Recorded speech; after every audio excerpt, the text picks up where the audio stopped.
ይሄ መዝሙር ታሪኩ ብቻ የሆነ ሰው እጆቹን ከፍ ያለ ከፍ ከፍ ከፍ ከፍ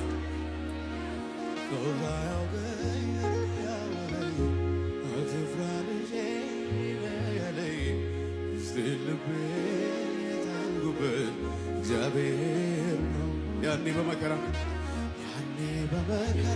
ይበረዘልኝ ሳለቅስ እንባዬን ያበዘልኝ የቅኖች አምላክ እግዚአብሔር